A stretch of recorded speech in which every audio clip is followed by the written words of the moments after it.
Elizondo, would you come to the stage?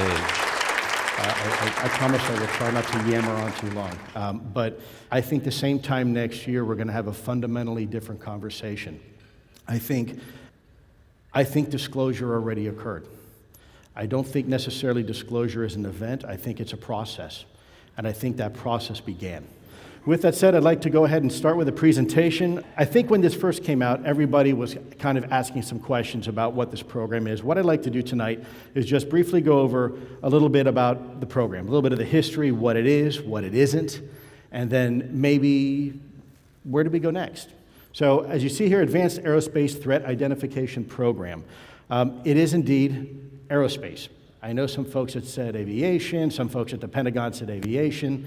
I can assure you here tonight, it is indeed Advanced Aerospace Threat Identification Program, AATIP. And some of the documentation that has come out, not from me, that was authored by members of Congress, you will see quite clearly back in 2009, it is indeed called AATIP Advanced Aerospace. Now, this is the contract focus for AATIP. Pretty heavy stuff. No, we weren't looking at balloons. No, we weren't looking at drones. We weren't looking at aircraft. This is real. This is what your $22 million worth of tax money was spent on. And there's a lot of it. So I'll give you a minute to take a look at it. Some of the highlights there, human effects. What does that mean? Signature reduction. I mean, a lot of this stuff you would look and say, yeah, this is definitely DoD-centric. This is something that the Department of Defense, national security apparatus would definitely be interested in. Some of this other stuff, you got to kind of scratch your head and say, well, is that a DoD mission? I would submit to you, yes, absolutely it is. Especially when you're trying to protect airmen and when you're trying to protect sailors and soldiers. My focus, before I go to the next slide, was to focus on Title 10, which means DoD specific. When they ask you, did you talk to civilians? Did you talk to these people? No, we didn't. We focused on military. There was a significant amount of volume just focusing on that. I'd like to go back to that slide for just a second. Let's look at the very bottom where we say investigate legitimacy of currently observed phenomena. This is briefed to the senior levels of the Department of Defense. We choose our words very carefully. So when you're saying investigate the legitimacy of currently, not in the past, currently observed phenomena, that's what we were doing. And of course, at the bottom, are they achievable by current understanding of physics and engineering? And if not, what research, studies, is required in order to achieve that? Okay, so what does all those studies really distill down to? And a lot of you have heard about the 5 observables. Well, if you look at the top left, you're talking about instantaneous acceleration. You've heard that a lot. But why, from a DoD perspective, would that be something important? Well, as you see here, thrust vectoring, G-force protection, right, for our pilots. Maneuverability, enhanced maneuverability, the ability to take an aircraft from point A to point B and then back to point A again very quickly without having any ill effects on the human inside. The next one is hypersonic velocity. Again, from a DoD perspective, you can imagine why that would be important. So that means I can get my people and equipment very quickly anywhere in the world. Enemy evasion, they can't go as fast as me.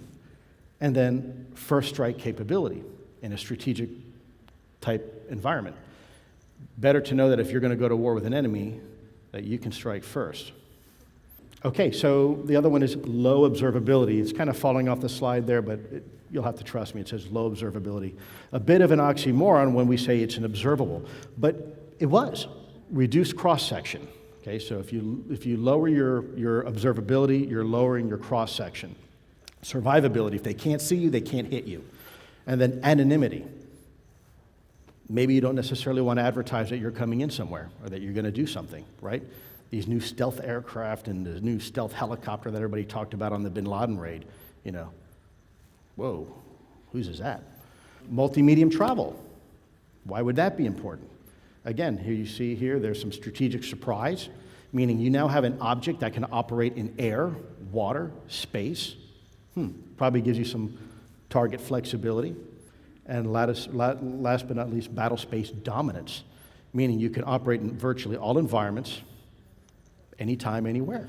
And then the last one is positive lift. And of course, why would that be important? As we see here, we're looking at flight precision. I do not have to be moving like an aircraft to generate lift under my wings. That would be tremendous benefit. Loiter capability.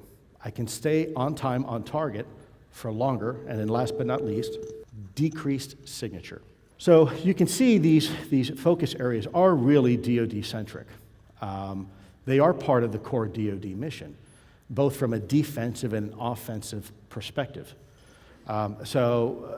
This is how those 5 observables that we saw, the commonalities, if you will, how they fit within the DoD mission. Because some people will ask you, why was DoD looking at this? Shouldn't NASA be looking at it? Shouldn't somebody? Well, sure, NASA could look at it, but so should we. The next few slides are a little bit of AATIP history here. I'm not going to read word for word, but what I'm going to do is just kind of paraphrase. There were 3 senators: Senator Reid, Senator Inouye, Senator Stevens, bipartisan, Republican and Democrat. Okay? They all agreed that there was sufficient information to warrant increased study into the phenomena. They, along with Senator John Glenn, former astronaut, got together and they began to scratch their heads and figure out what is the best way to do it. Well, in Congress, you give money to an organization that's capable of doing something with it. In this case, the money was provided to an organization called the Defense Intelligence Agency. It's kind of like the CIA equivalent for DoD. It went to this small little office, and the initial contract vehicle was called AATIP, Advanced Aerospace Weapons Special Application Program, System Application Program. A lot of folks will say, well, Lou, when you first came out, why didn't you just tell us that? Well, the reason is because I wasn't really part of that. And that's really not my place to discuss a mission and an organization that I was really walking into the tail end. I was brought in to conduct counterintelligence and security for an organization that was in the process of evolving into something else. There was another director running that program. So it would be disingenuous for me to simply say, well, AATIP is really AAWSAP. Well, it evolved from AAWSAP, but it is not AAWSAP. And I think the documentation that's beginning to come out into the public forum, people are beginning to realize that. It wasn't a purpose attempt to try to subdue or to hide or conceal the relationship. I just wasn't really qualified to talk about it. And what I don't want to do is, hopefully you're beginning to learn here, is provide information that I'm not qualified to discuss with you. There's 2 ground rules, as far as I'm concerned, involving this program. I'll answer any question you have, but there's something I can't discuss, which is classified information. Don't ask me, I'm not going to tell you, and if it requires a classified answer, I am not going to violate my oath nor my non-disclosure agreement with the U.S. government. But short of that, I'll answer it. And if I don't have an answer, I'm going to tell you I don't have an answer and I don't know. I'll be completely as forthcoming as I can, because there are things I don't know. In fact, there's a lot more I don't know than I do know. But that's okay. That's why we have to continue to seek to find the answers and collect the data, because ultimately, the data will speak for itself. The truth, she's funny. She always speaks. Sometimes she whispers. So you have to listen real carefully. But if you listen hard enough, you can hear her speak. So that's a little bit of the history on this slide here. As you see here towards the end, in 2008, the program was already beginning to evolve. The original AAWSAP portfolio was much broader than the AATIP. The decision was made early on that we would go ahead and focus the effort more to the phenomena specific, looking at the observables and the identifiables. What can we look at? What can we collect on? What can we report on back to senior DoD leadership? Because that's what they're concerned with. And try to remove as much speculation, supposition, and innuendos as possible out of the calculus. So more history. So as you see here, the 2008 through 2009, there's a lot of collection going on, a lot, to the point where we're almost becoming overloaded with the results and the data. It's becoming quite clear to us that there is much more to this portfolio than we envisioned. And I suspect when you look at this 2009 congressional letter sent to DoD leadership, Congress was aware of that too, to the point where we were worried there may be a potential counterintelligence threat. Maybe there were foreign adversaries that were interested in what we were collecting. That's how much we were collecting. You see down here, 2009 specific elements in DoD resist the effort. This is a detail I really haven't talked about much. Everybody handles this information differently. And in the department is no different than out here in the public forum.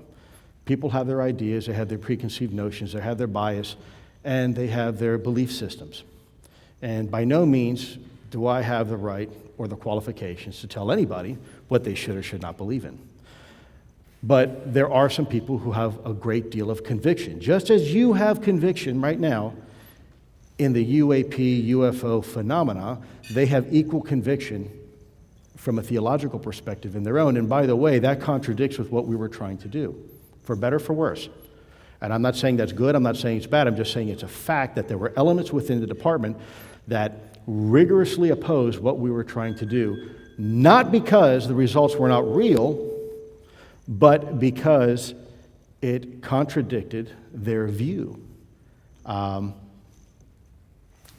all I got to say about that.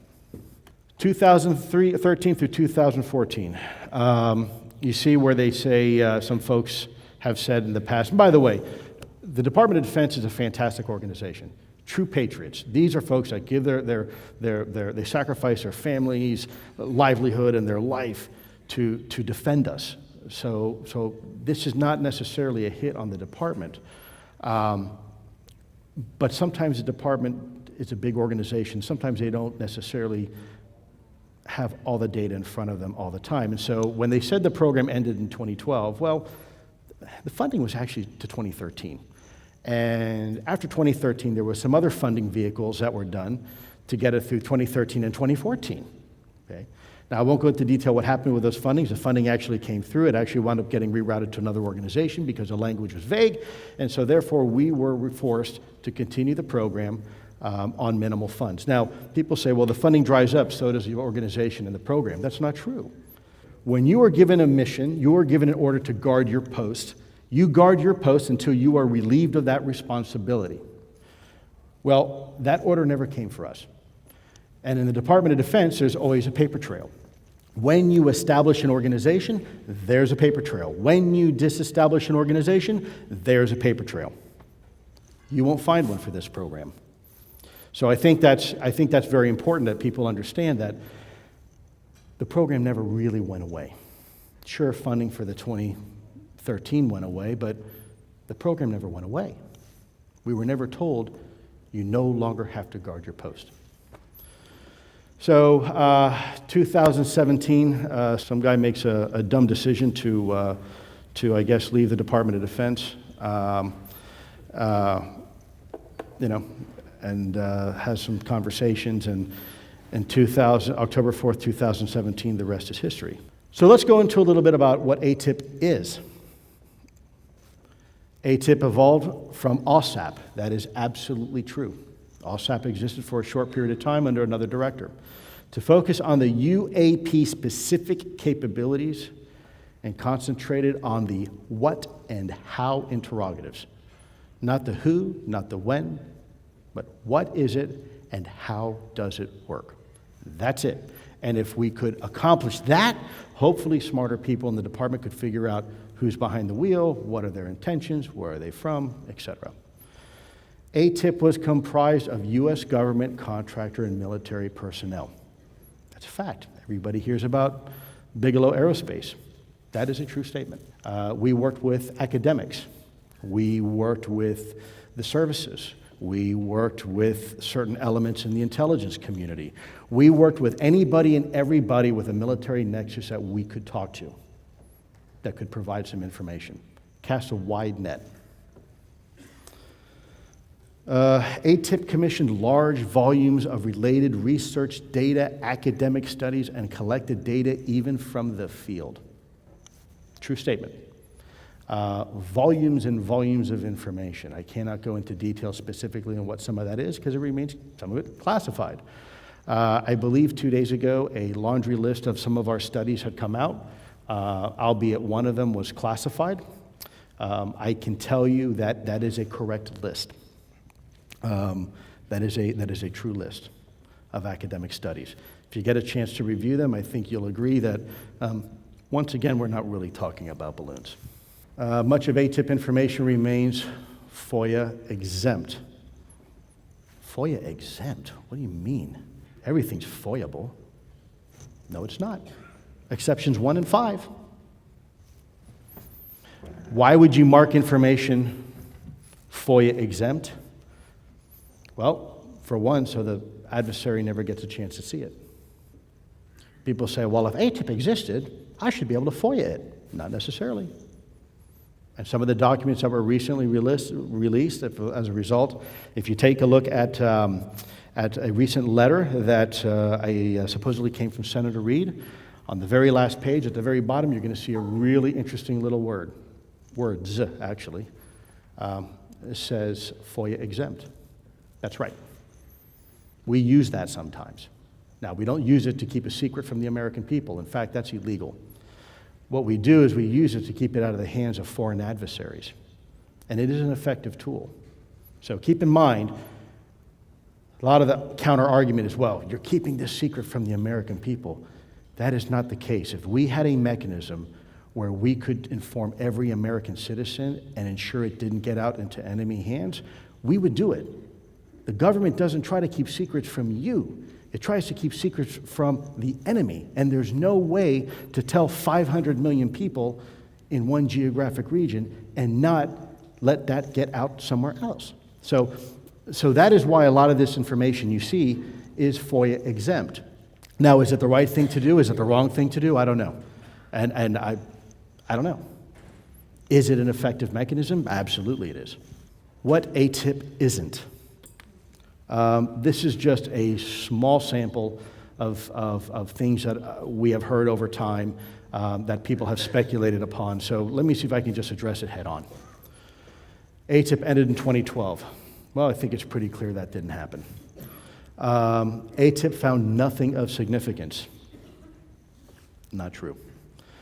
In fact, I think the mere fact that we even have the 5 observables and we can have an honest conversation about the physics shows that we did achieve something. And when I say we, folks, I'm not saying me, not Luis Elizondo. I'm talking about the fantastic human beings that I left behind at the Department of Defense.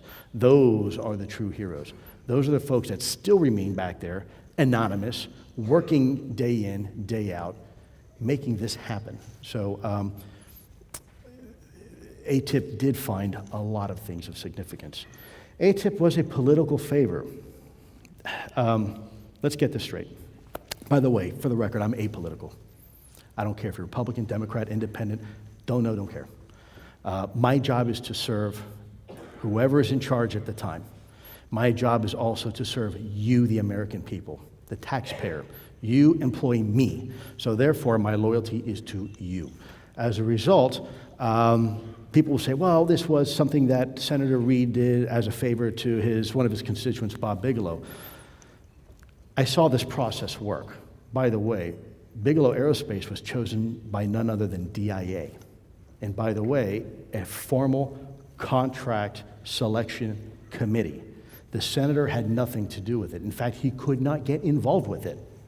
So I think that's an important distinction because people, in the absence of information, in that void, we as human beings have a tendency to fill that void with either what we know, what we think, and even sometimes what we don't know. So I want to make sure it's very clear that it was not a political favor. It was a bipartisan effort by both Democrats and Republicans. All of them served their country honorably. All of them had served in the military. Senator Inouye literally gave his right arm for his country. Senator Stevens, what is now coming to light, actually witnessed one of these things when he was a pilot So I think if we're going to have a conversation about political favors, we at least need to speak truth to power when we have that conversation. AATIP was only academic. Yeah, we produce a lot of academic studies, and we commissioned a hell of a lot of reports. But that's not all. AATIP was involved with actually speaking with individuals, collecting electro-optical data, collecting radar data, talking to the eyewitnesses. And these eyewitnesses are people, keep in mind, that have security clearances. They are trained observers. In some cases, we have spent millions of dollars into their training, whether they're special operations, whether they're pilots, whether they're intelligence officers. They have been paid to be critical thinkers, and they have been trained to look at a silhouette and determine if that's a MiG-25, a MiG-29, it's in a 90-degree roll, and it's at 200 kilometers in front of me, traveling at 200 knots. These are some of the data points that we used when collecting the data and analyzing this information. AATIP leaked the videos. Okay, first of all, let's go into a quick legal definition of quote-unquote leaking. Leaking means you take classified information and you provide it in an unauthorized manner. It goes out to the public. That's a leak. That is not the case. First of all, these videos went through a proper classification review process. The documentation at some point will probably come out. I'm not going to provide it. That's not my job. You want it? Get it from the government. They released it. They authorized, let me get this right. They authorized the release of those videos. And they did it in writing. Now, why they did it, you have to bring it up to them. I know the purposes that we wanted for them to come out, and that was to establish an unclassified community of interest that everybody could be part of and look at and say, hey, I saw something like that too. But no one leaked these videos. If that was the case, I would be in an orange jumpsuit right now, and I do not look good in orange, so believe me. Okay, AATIP is a ploy for the administration's new Space Force. I don't even know where to begin with that. No. Now, could it be used to bolster that argument? Sure. Okay. In the end, if it helps us, go ahead, use it. I don't care. I think that's great. You want to say that the UAP studies is now helping us create a Space Force so we can go ahead and look at this problem seriously? Sign me up. Sure. Again, here we go into the habit of filling in information voids with things that we don't know. I don't know why the administration is creating a Space Force. Maybe it's a good idea. Maybe it's not such a good idea. I don't know. I think ultimately it's up to voters to decide. You make the decision if it is or not. But I will tell you, if our humble little program, AATIP, helped inform that decision, and they are going to come back and fund this program in a robust manner where we're going to look at it logically, we're going to look at it with the best scientists and intelligence officers and critically really look at this. I mean, alternative analysis, healthy skepticism, but of course alternative analysis. If it's going to help that, let's do it, sure. All right, so what's happening now? Why are we here? Well, why are we all here? The conversation has finally moved, folks, from the fringe. So congratulations, you succeeded. If you were to ask me 8 months ago that I'd be standing up here and having this conversation and briefing you this, no way. I'd say we're 5 years away from even getting close to this. So how things have moved so quickly. Now, I understand people are impatient. I'm impatient. My daughter will tell you, if she's right here in the audience, I'm impatient. I don't like to wait. I want my information now. But as I've told people before, there is a difference between giving you information right versus giving you information right now. They're not always necessarily the same. I'd rather give you information right versus right now. So it is important that we do our due diligence. It's important that when we are looking at the data that we analyze it, we quantify it, we qualify it, do all the things necessary so by the time we present it, it's like a court of law, right? You don't want a chief prosecutor talking to the jury with a half-baked case. That's a dereliction of duty. It is incumbent, it's their professional responsibility to make sure they get it right. And here is the data, as best as we know it to be as of now. So don't look now. People are now having a conversation over the dinner table. Mainstream media has talked about this several times. They're getting it. Takes a little while, but they're having a conversation. And now all these people say, hey, we thought you guys were crazy. Oh, maybe you're right. So we've come a long way. AATIP focus areas remain relevant still to both national security and to humanity. That's why we're here, right? I'd like to talk about that for a minute. National security, well, if you have something that can fly in and out of your airspace undetected, you can't stop it, you don't know how it works. Is that a threat? I don't know. Is it a threat? The fact that we can't answer that, we have to presume there's a possibility it could be a threat. And I would submit to you, you want us to think that way. That is national security. You don't want us assuming that something is not a threat without all the data points. That is not what we pay the Department of Defense to do. Humanity. Relevant to humanity. I don't know the impact this has to humanity and what we should do about it. That's a decision you all need to make. My job's simple. Collect the truth, tell the truth. That's it. The heavy lifting here is you all, because you're the ones that have to tell national leadership what you want. You're the ones that vote. You're the ones that sit there and call congressmen and senators and say, I want action, right? So I think the effects on humanity is it does have effect, but ultimately that story is still being written, and how that story ends is really dependent on you. TTSA and others are creating the environment for elements within the executive and legislative branch to have the discussion. People have asked, what are you doing? Well, we're doing what we can. Does TTSA have contacts and connections? Probably.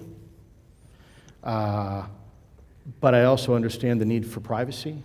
I also understand and respect the need to give people an operational safe space to collect information and make an informed decision without necessarily unnecessary political pressure.